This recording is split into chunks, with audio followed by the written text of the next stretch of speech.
With good news for today from Baptist Press, I'm Brandon Porter. Southern Baptist Convention President Bart Barber has announced the members of the Abuse Reform Implementation Task Force. Messengers to the 2021 SBC annual meeting in Anaheim tasked Barber to put together a committee to take next steps after a year-long study and investigation by Guidepost Solutions into the SBC Executive Committee's alleged mishandling of sexual abuse claims. One of the recommendations includes the establishment of a ministry check website. The task force will oversee and report back to the convention next summer on the feasibility, effectiveness, and cost of the website, which would be established and maintained by an independent contractor chosen by the task force.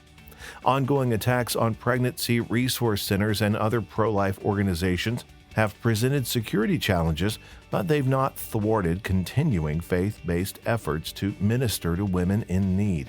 A total of 87 attacks against pro-life organizations, including 43 pregnancy centers and 32 churches, have been recorded by the Catholic News Agency since the May 2nd leak of a U.S. Supreme Court draft opinion signaling the reversal of the Roe v.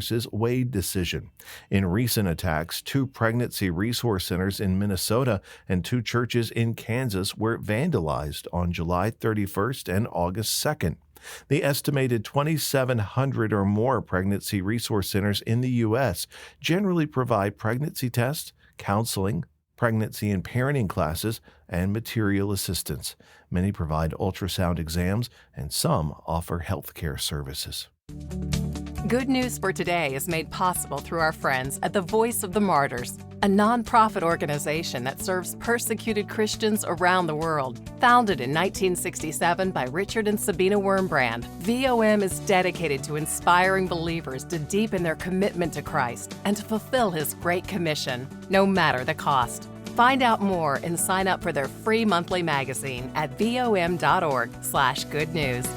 A mealtime prayer before their meal on a Sedona, Arizona anniversary trip led a Tennessee couple to an opportunity to share their faith. In early August, Sarah and Blake Tarr were approached by a server that had observed them praying before their meal the night before, and the next morning approached them. The server told the couple she hadn't been able to find answers to her questions and asked if they could tell her a little bit about their faith. The server said she had a 45-minute break, and that was the time they needed. Before the conversation ended, the server had asked Jesus Christ to forgive her and placed her faith in Him. In addition, through social media, the couple was able to connect her to a local church in the Sedona area. Read the full story at